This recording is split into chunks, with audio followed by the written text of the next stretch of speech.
We got a late night after hours delivery.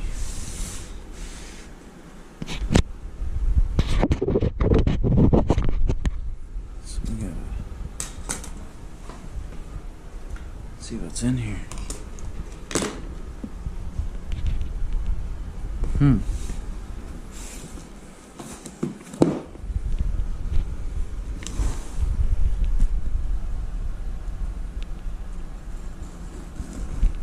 I'll tell you what.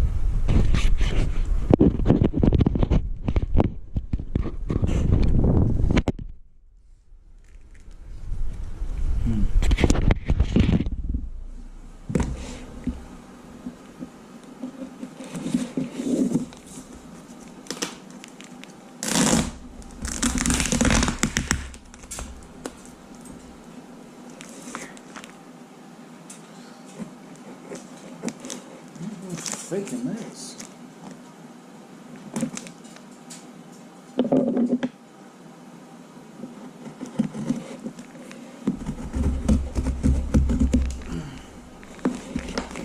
Oh, jeez.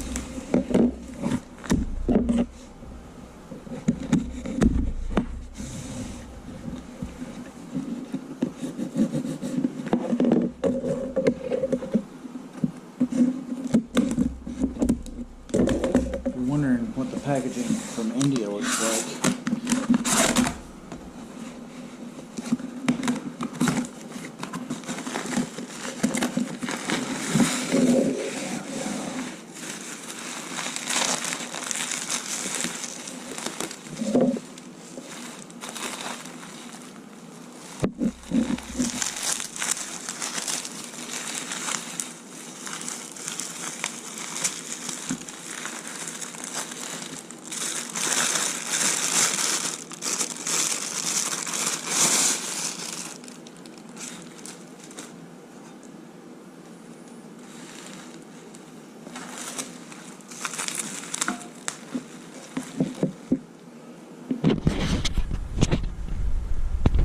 Handguards and headlight protector.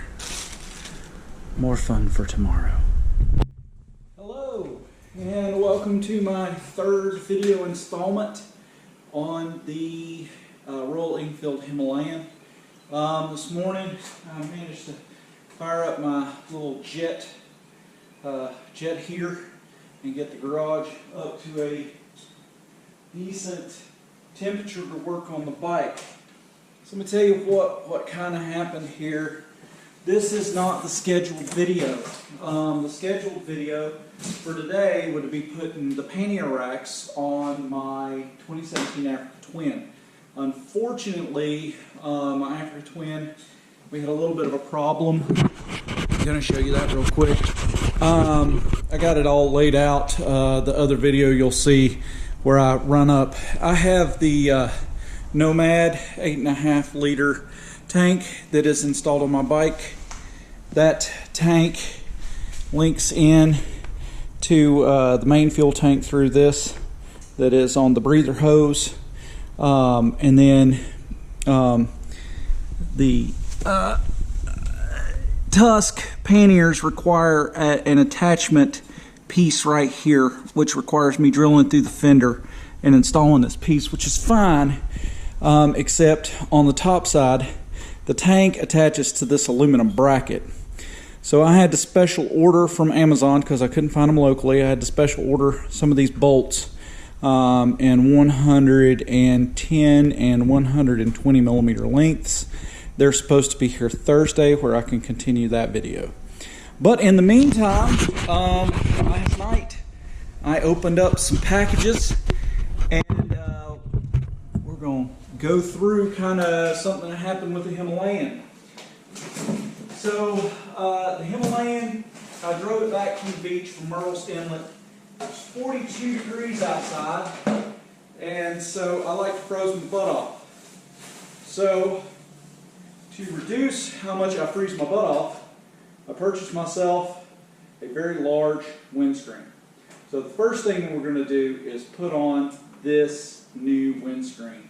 And then I'll show you some other stuff that I have set up. for wind protection that I ordered directly from India. I am glad to see that the windshield replacement is likely going to be pretty straightforward. Got a 5mm Allen T-wrench here, 4 bolts. I imagine that there will be some washers and some rubber pieces that I'll need to keep track of, but it looks like it's a simple off with these 4 and then back on. So I'm going to go ahead and get that started.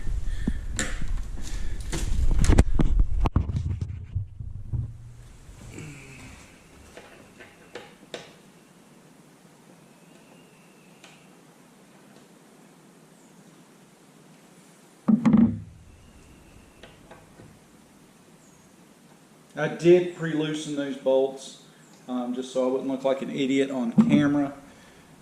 If for some reason they turned out to be a little bit more difficult to take off than they turned out to be, it was fine. You know, I mean they're tight, but they're not like nobody's taking a jackhammer to them and try to make them so difficult you can't get them off. So, all right, there's those 4, and then it looks like we've got 4 little rubber grommets that I imagine I'm going to have to put in my new windshield, and then we can reinstall. Okay, we're back. Got to make sure that we're actually pointed at the right direction. Okay, so I went ahead and installed these 4 little grommets, and you're probably sitting there looking at this video thinking to yourself, like, golly, John, why didn't you just show me that process? Well, I'm going to tell you why I didn't show you that process. It's currently about 24 degrees outside, and I'm having to fire up my little jet engine heater. I forget what I don't know what they're actually called, but the thing sounds like a jet engine going off. And you couldn't hear my video if I kept it running, and I need to keep it running so that I can stay out here and not freeze to death while I do this work. If you're not familiar, like if you've got a garage, man, winter is the best time to work on your bike because I'm not wasting any. I mean, it's beautiful and sunny outside, but boy, the gear I would need to go outside and work right now, or to go outside and ride right now. So I rode this bike back from Merle's Inlet. Actually, I bought it in Merle's Inlet. I rode it back from Edisto. 42 degrees, which is not freezing. It's currently 26 outside.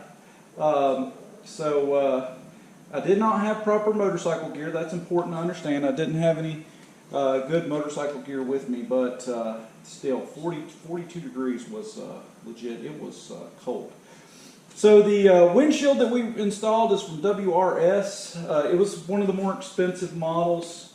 They make a really nice one in England that kind of slides up and down.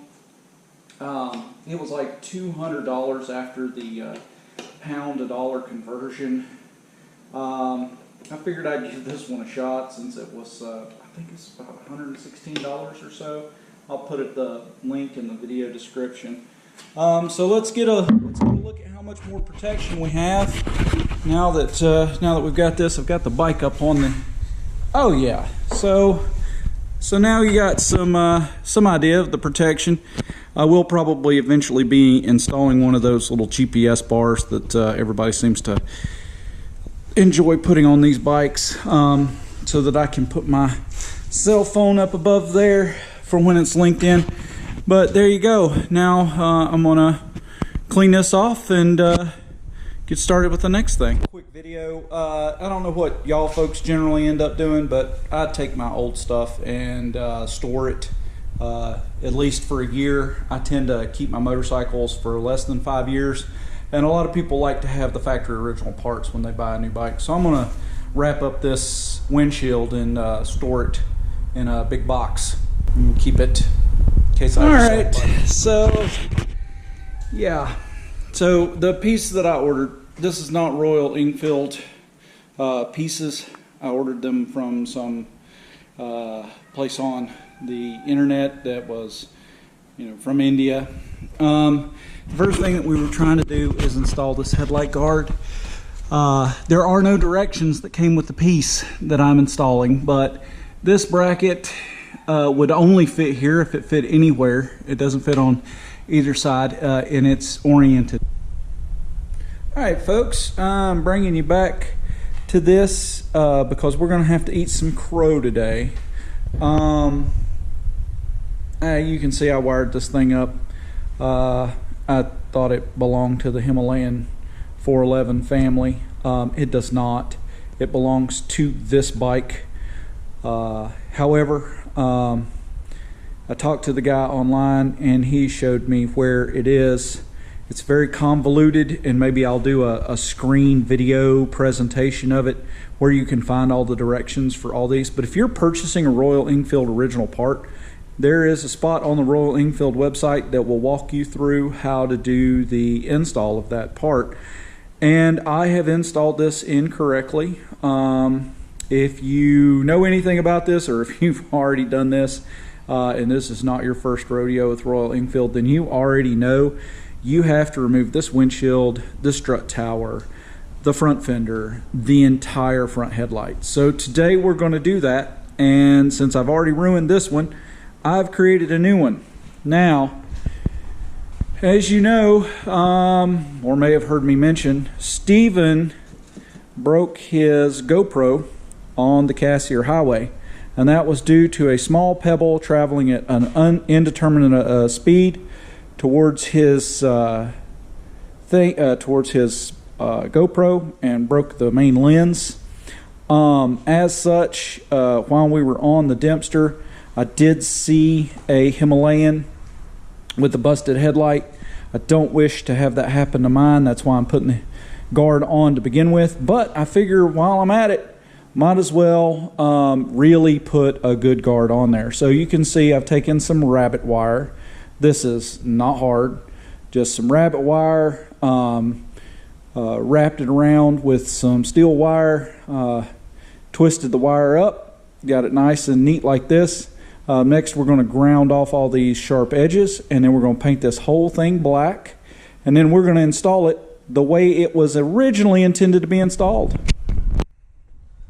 Okay, so I don't know what's going on with my GoPro. Anyway, this is the black headlight. I've installed some rabbit wire on it, spray painted it, attached it in multiple points, completely optional. Just I know that the Cassier Highway did a lot of damage to Steven's GoPro. So next thing is something that I was not aware of. All of the installation videos are available on the Royal Enfield website.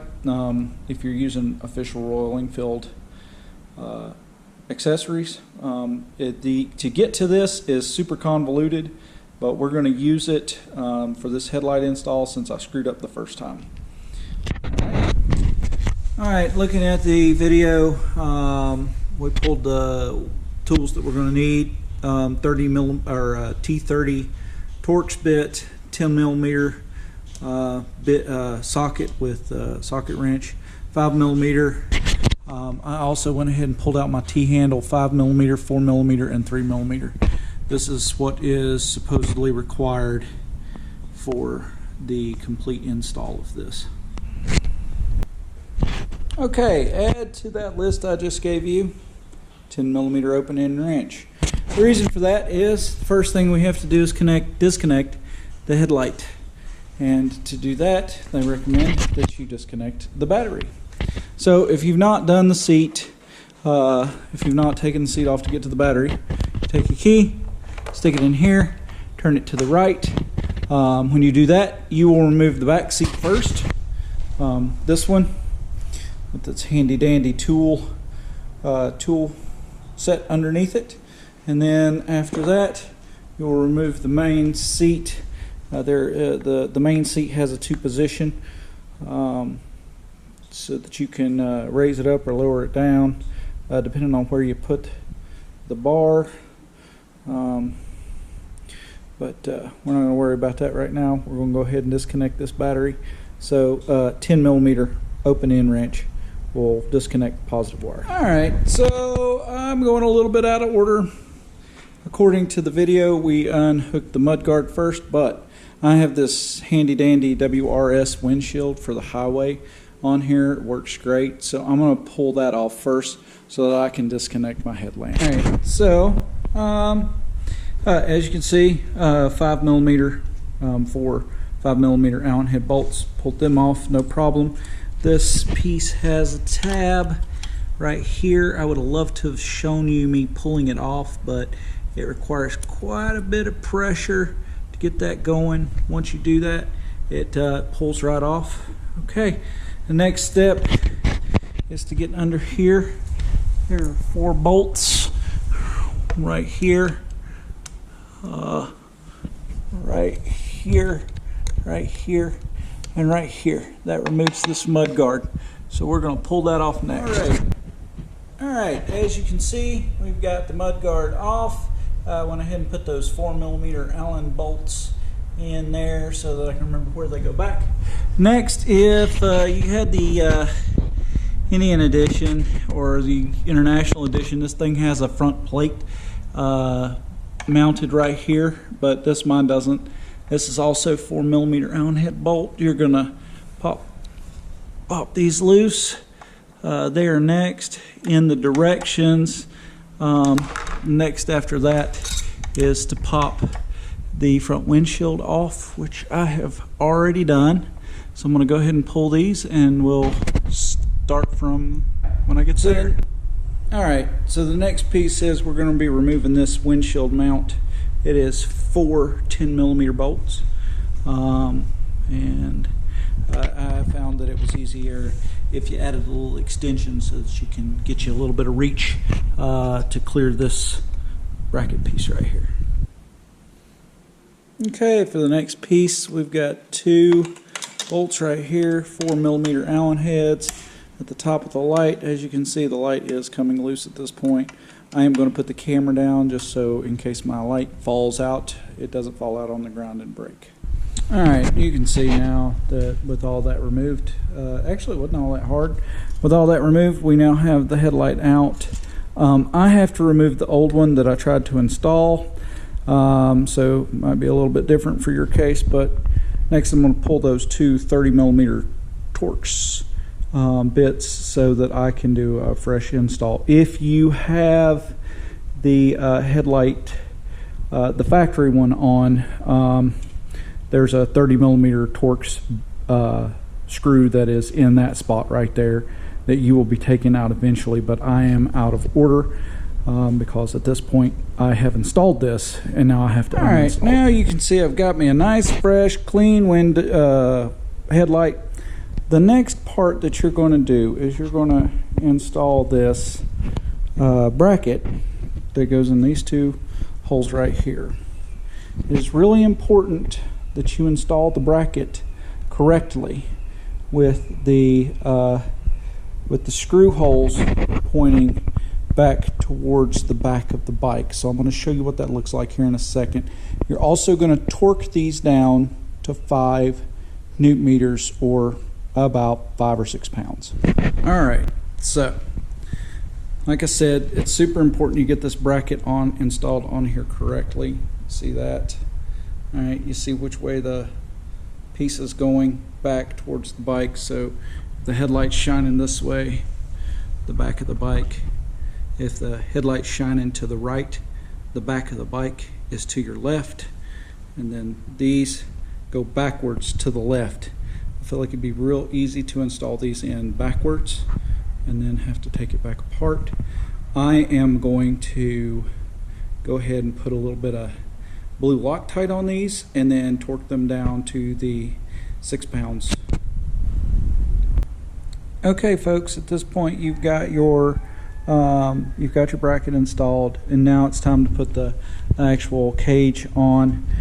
In your kit will be these little black spacers. You will remove the original T30 Torx bit that's there, and you will stick these spacers down in there, and then you're going to use these larger screws right here, these guys right here, the larger T30 screws, and you're going to screw that in, and then you're going to use the smaller screws right there to attach to the bottom.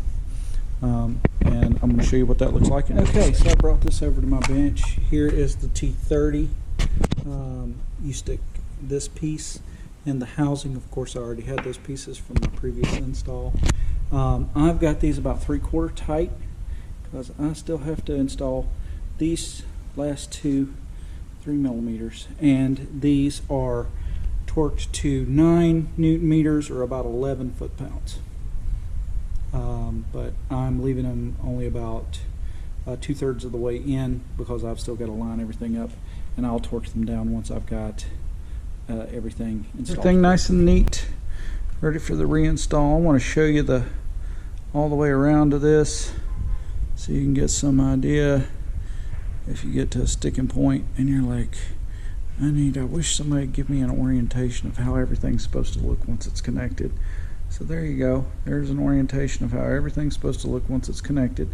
The next step is to go back in here and install the headlight right side up with the 2 bolts at the top that attach right there and there. And I have those sitting over here nice and neat, ready to go. And then the long bolts for the bottom on the other side. And so we're going to go ahead and install the top bolts and get this started back putting together. Alright, we've got them installed. This bolt right here, this bolt right here is the first bolt you put back on to get this headlight back where it belongs. So next are the slightly longer 4mm Allen head bolts. On the international models of these bikes, there would be a tag here. Having trouble getting that back in, but this goes back here, this goes back here. These are the longer of the two, so if you mixed and matched and you're wondering which 2 went on top and which 2 went on bottom, the longer ones go on the bottom, the shorter ones go on the top of the headlight assembly. So we're going to go ahead and reinstall that. Okay, next item on the agenda, you got 4 bolts that go right here, right here, right here, and right here, and they go on the back side of this fender. Turn it to the side, put it up in there, and then on the bottom, reinstall those bolts. Once you got those 4 bolts secure, you can come back up here, take your headlamp, stick it back on. Make sure you put the dust cover back over it to keep out, dust, water, things out of your electrical components. Always a good idea. Keeps the dirt and grime out of your electrical components. And then we're going to reinstall this stock, which is right here. Notice I keep my bolts all handy dandy right here. These have Loctite on them. So we're going to need to Loctite them back, and it said 10 Newton meters, so about 11 pounds, 12 pounds of torque. Alright, we got that stock back on. Tighten these bolts back down.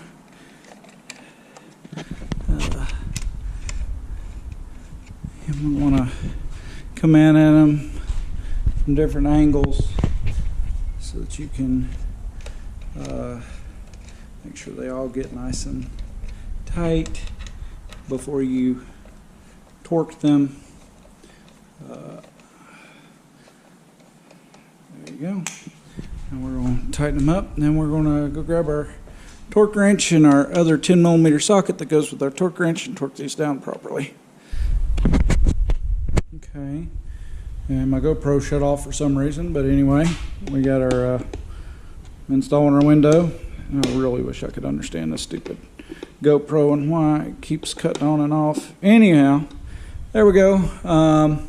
Really like this windshield. Last but not least, we're going to reinstall. I left the nut in place here. We're going to reinstall all our little fiddly bits to get our battery back up, and then we'll reinstall this seat. And then when we get the seat reinstalled, we will have to go through and probably set our clock and all that crap again.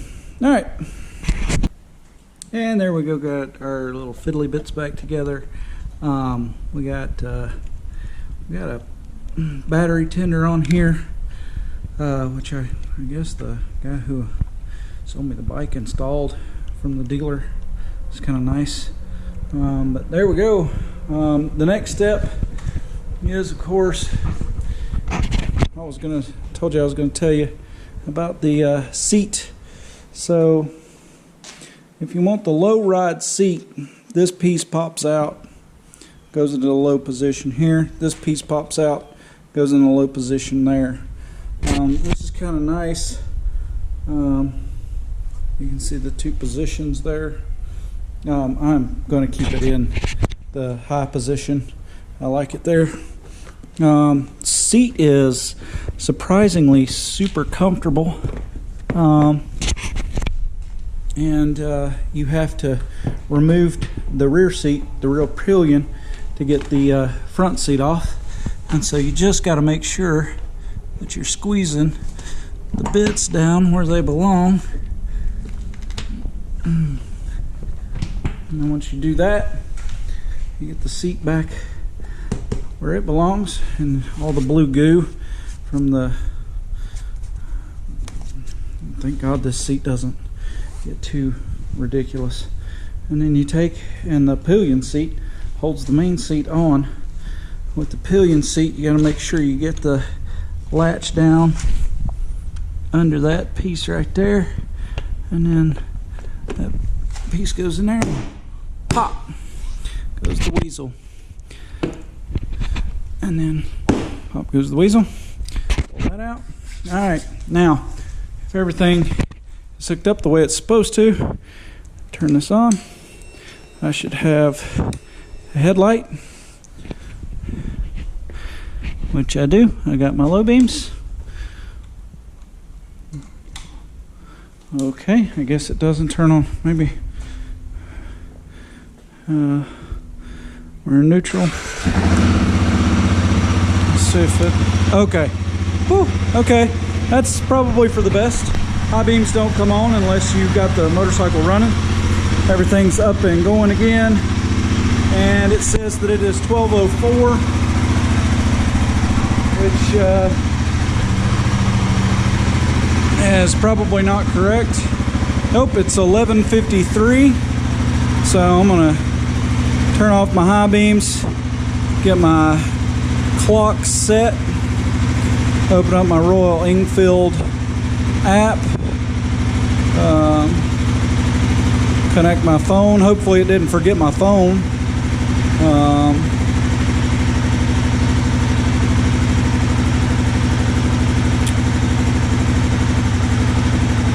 Really? I guess I have my Wi-Fi turned off.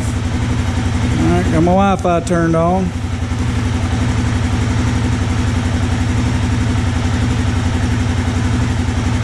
Alright. Well, it is on, but I don't see.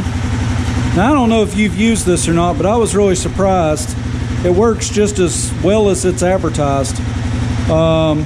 I'm able to flip through my music and play with my music while I'm riding down the road, and it's kind of nice. We're gonna have to set that clock here in a second, but that's fine. I'll figure out how to do that on my own. I figured maybe it would update it automatically with the phone. So that's the look of it, folks. I hope you've enjoyed joining me for my latest installment. I hope you enjoy the new content. Rest assured, I'll continue creating adventure motorcycle videos as we continue to modify the Himalayan 450 to make it more adventure-ready. Most importantly, I'll be testing it right here in the local area. I'm hoping to do that with my Facebook group. Right now, we have just 5 members, but I'd really love to see that grow. If you enjoy my content, head over to the Facebook group Lost in the Bush and join the page. We already have an upcoming trip planned, and I share downloadable content there as well. Soon, I hope to include all the GPX files for every adventure ride we take this summer. Also, if you haven't noticed, I'm working hard to grow this YouTube channel. I'm not monetized yet, and as of now, I think I have only 12 subscribers. If you're watching and enjoy what I'm doing, please share the channel with others. Subscribe, and I'll keep my current schedule of releasing 1 video a week every Tuesday. Speaking of schedules, Did you know that YouTube requires a certain number of watch hours and subscribers to provide good analytical data? If I had that, I could better plan my content around times that work best for you, the viewer. Before I go, please leave a comment. I try to respond to every single one, especially at this early stage. Do you have questions? Is there a topic you'd like me to cover? Or maybe you're upset I didn't stop by your favorite place in Canada. Let me know, I'd love to hear from you. Thanks for watching, and I'll see you in the next video.